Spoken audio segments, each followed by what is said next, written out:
네, 매주 목요일 민생과 복지 분야의 주요 의제와 쟁점을 살펴보고 정책 대안을 모색하는 기획 인터뷰 민생과 복지 이슈를 말한다 두 번째 시간입니다.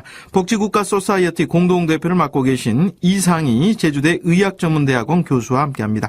교수님 안녕하십니까? 네, 안녕하십니까? 예, 오늘 다뤄볼 민생과 복지 이슈 어떤 겁니까? 네, 의료 민영화와 의료 공공성입니다. 네.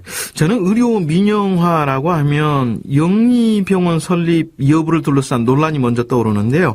일반적으로 영리법인병원을 영리병원으로 부르고 또 비영리법인병원은 비영리병원으로 불러도 될 것 같은데 어떻습니까? 네, 그렇습니다. 흔히 영리병원, 비영리병원 이렇게 부르고 있습니다. 네. 그런데 우리나라 의료법에서는 영리법인병원, 즉 영리병원은 허용하고 있지 않습니다. 아직까지는 허용하지 않고 그렇습니다. 있군요. 그러니까 우리나라에서는 영리병원의 설립이 불가능한 거죠. 아하.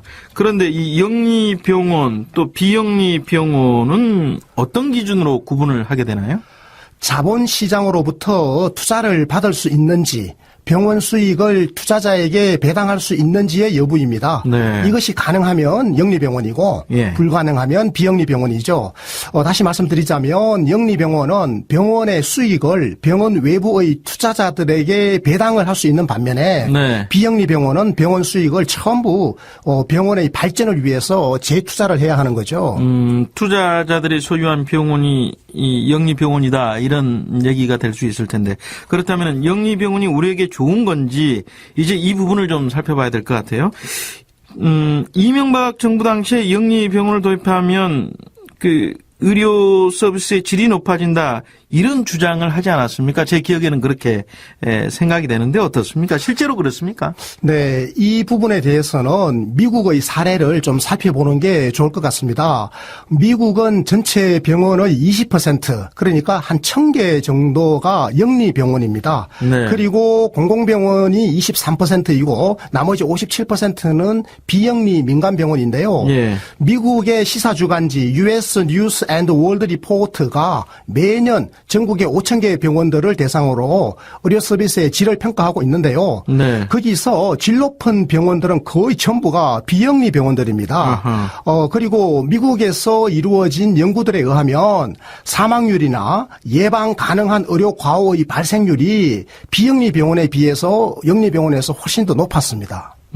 혹시 사망률, 의료 과호 발생률이 영리병원에서 더 높다는 이런 사실이 혹시 영리병원이 비영리병원보다 영리를 더 많이 추구한다는 그런 사실과도 좀 관련이 있어 보입니까? 네, 그렇습니다. 아무래도 영리병원은 과도하게 영리를 추구할 수밖에 없죠. 예, 그러한 영리 추구 행태가 의료 서비스의 질을 떨어뜨리는 거죠. 가령 비정규직이라든지 값싼 인력을 선호하는 식으로 의료 서비스의 비용을 줄이려고 하는 동기가 강하게 작동하다가 보면 예. 아무래도 의료 과오가 발생할 확률이 높아지지 않겠습니까? 네. 뿐만 아니라 영리병원은 비영리병원에 비해서 의료비가 더 비쌉니다. 그리고 보험 비용에 대한 부정 청구 비율도 더 높게 나타났습니다. 네. 계속해서 제가 과거 역대 정부 얘기를 하게 되는데요. 영리병원을 도입하면 고용이 늘어난다. 이런 주장도 있지 않습니까? 교수님께서는 어떻게 보세요? 영리병원은 영리 추구 행태가 강하죠. 그렇기 때문에 고용을 줄이고 이것이 의료 서비스의 질 하락으로 이어지는 경향이 있습니다. 네. 그럼에도 불구하고 영리병원을 도입하면 고용이 늘어날 것이다. 이렇게 주장하는 것이 얼핏 그럴듯하게 보이는데요. 네. 이것은 사실은 신규 투자 효과에 대한 기대감 때문입니다.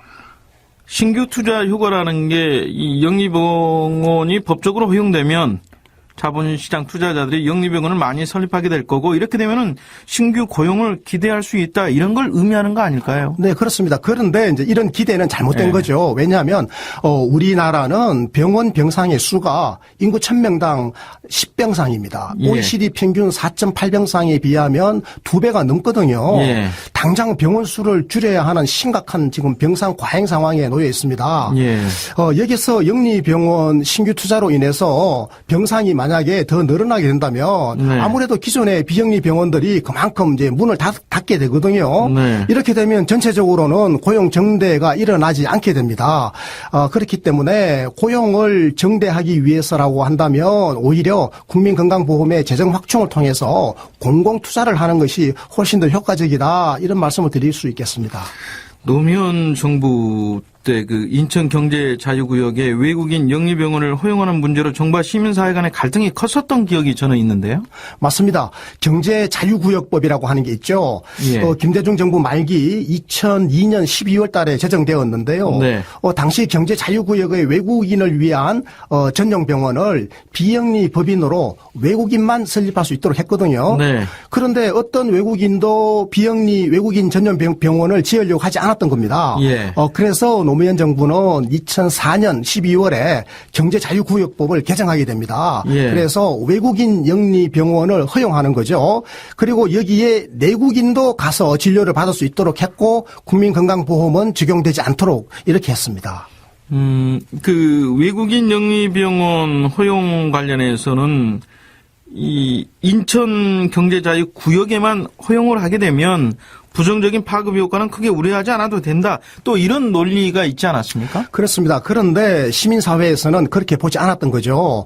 아시다시피 인천은 수도권이지 않습니까? 네. 여기에 국내 자본들이 외국인하고 합작하는 형태로 대학병원을 끼고 본격적으로 진출하게 되면 우리나라에 2개의 의료체계와 2개의 국민이 생겨날 것이다. 이렇게 우려를 했습니다. 예. 국민건강보험과 연계된 기존의 비영리 병원들은 주로 서민들이 이용하는 진라전 병원으로 전락하게 되고 예. 민간 의료보험과 연계한 최고급의 영리병원들이 중상층 부주층 국민들을 진료하게 된다 이런 거죠. 예. 또 다른 문제도 있었는데요. 경제자유구역은 대통령이 얼마든지 그 수를 늘릴 수가 있다는 겁니다. 경제자유구역이 처음 이제 제기되었을 때는 인천, 부산, 진해, 광양만 이렇게 3곳뿐이었거든요. 네. 그런데 지금은 어떻습니까? 제주도를 포함해서 전국에 9곳이나 되거든요. 네. 전국의 주요 권역마다 다 있는 셈이죠. 교수님 말씀 들어보면 지금 외국인 영리병원이 경제자유구역법에 따라서 사실상 전국으로 확산될 수 있는 여지가 많다. 이렇게 받아들여지는데 지금 이미 제주도에 외국인 영리병원이 들어서고 있는 겁니까? 네, 그렇습니다. 녹지 국제병원인데요. 예. 우리나라 최초의 외국인 영리병원이 되는 거죠. 예. 작년 12월 달에 보건복지부로부터 사업 계획을 이미 승인받았습니다. 네. 그래서 내년 9월 달 이제 개설 허가를 목표로 해서 지금 한창 이제 공사를 하고 있죠. 예. 외국인을 대상으로 건강검진과 미용 성형 중심의 47병상을 운영할 계획입니다. 예. 그런데 이것이 미칠 부정적 파급 효과를 우려하는 시민사회 목소리가 벌써 크거든요. 예. 그런데 만약에 앞으로 이런 미용 성형 병원이 아니라 대학병원급의 전문 치료 시설로서 외국인 영리병원이 경제자유구역에 이제 들어서게 된다면 이것은 정치사회적으로 큰 갈등의 요인이 되는 거죠. 지난 이명박 정부는 이 내국인 영리병원 허용을 추진하지 않았나요? 네, 그렇습니다. 이명박 정부가 집권 첫 해부터 이 제주특별자치도법을 이제 개정해가지고, 네. 제주도에 외국인이 아니라 내국인 영리병원, 우리 국민들도 영리병원을 지을 수 있도록 이렇게 허용을 하려고 했습니다. 예. 제주도가 허용되면 제주도와 성격이 똑같은 전국의 경제자유구역으로 이 내국인 영리병원이 확산될 것이거든요. 예. 그렇기 때문에 시민사회에서 아주 결사적으로 반대운동을 벌였죠. 예. 결국에는 이제 이명박 정부와 제주도 당국이 엄청나게 노력을 하고 선전을 했음에도 불구하고 국민적 반대에 부딪혀가지고 네. 이명박 정부의 제주도 내국인 영리병원 시도는 이제 실패하고 말았죠. 국회에서 야당의 반대로 입법이 무산된 걸로 저는 알고 있는데요. 그래서 박근혜 정부 들어서는 이 영리병원을 허용하는 입법을 추진하는 대신에 비영리병원의 영리성을 좀 강화하는 그런 어떻게 보면 우회적인 방식을 선택했지 않았나 싶은데요. 네, 그렇습니다. 영리병원에 대한 국민적 반감이 매우 크다. 이것은 이미 이제 이명박 정부의 실패를 통해서 확인이 된 거지 않습니까? 네. 그래서 박근혜 정부는 이 전공법으로 의료 민영화를 하는 것보다는 우회적인 방식으로 영리화를 하는 방식을 선택했는데요. 예. 그 첫 번째가 비영리병원의 인수합병의 허용입니다. 이렇게 되면 이제 병원이 사고 파는 상품처럼 되기 때문에 네. 병원이 높은 가격에 팔리기 위해서는 모든 병원의 영리성을 이제 강화할 수밖에 없는 거죠. 예. 두 번째는 비영리 병원의 영리 자회사를 허용해서 이 영리 자회사가 주식회사처럼 외부 자본을 끌어들여 가지고 영리성을 강화하게 되는 거죠. 이 두 가지 방법을 통해서 의료 영리화를 추구했던 겁니다. 아하. 그리고 의료 민영화라고 하면 또 하나 생각나는 게 영리병원 외에 또 민간 의료 보험도 좀 이 연관성이 있는 것 같아요. 맞습니다. 의료 민영화는 이런 거죠. 국가가 책임져야 할 공적 영역인 의료를 영리 추구의 사적 영역, 즉 민간과 시장에 내주는 것을 말하는 겁니다. 네. 그래서 이 영리성이 강한 병원, 영리병원이죠. 민간 의료 보험의 활성화, 이것이 바로 의료 민영화다 이렇게 말씀드릴 수 있고요. 네. 이렇게 될 경우에 의료 체계 자체가 비효율이 심해지고 의료 이용의 형평성도 크게 훼손되는 그런 결과가 초래됩니다. 의료 민영화하면 또 대표적인 나라가 미국이지 않습니까? 네, 맞습니다. 미국은 아시다시피 그 국민 의료비 중에서 공공부문의 비중이 49% 정도가 되는데요. 네. 유럽 복지 국가들의 80 내지 90%에 비하면 뭐 매우 낮은 거죠. 네. 공공병원의 숫자도 전체 병원의 23%에 불과해서 유럽 복지 국가들의 80 내지 90%에 비하면 굉장히 저조한 겁니다. 네. 게다가 미국은 전 국민의 3분의 2가 민간 의료보험에 의존해야 되고 또 전체 병원의 20%가 주식회사 영리병원 형태거든요. 네.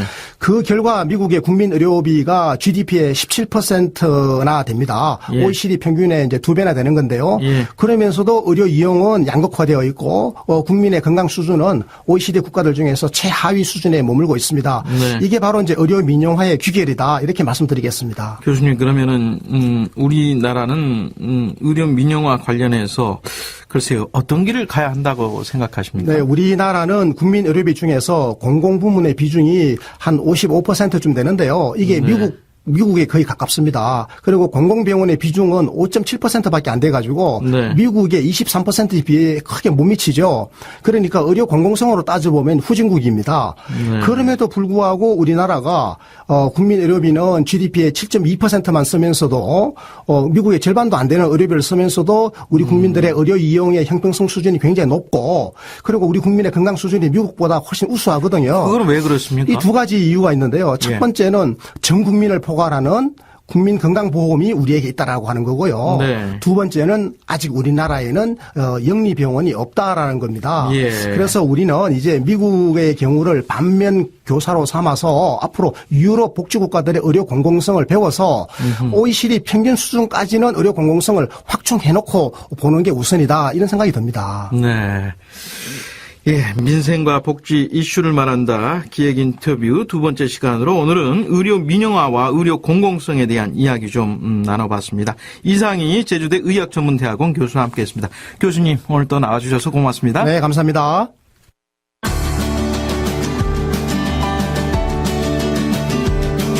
여러분의 아침이 똑똑해집니다. 열린 세상 오늘 윤재선입니다.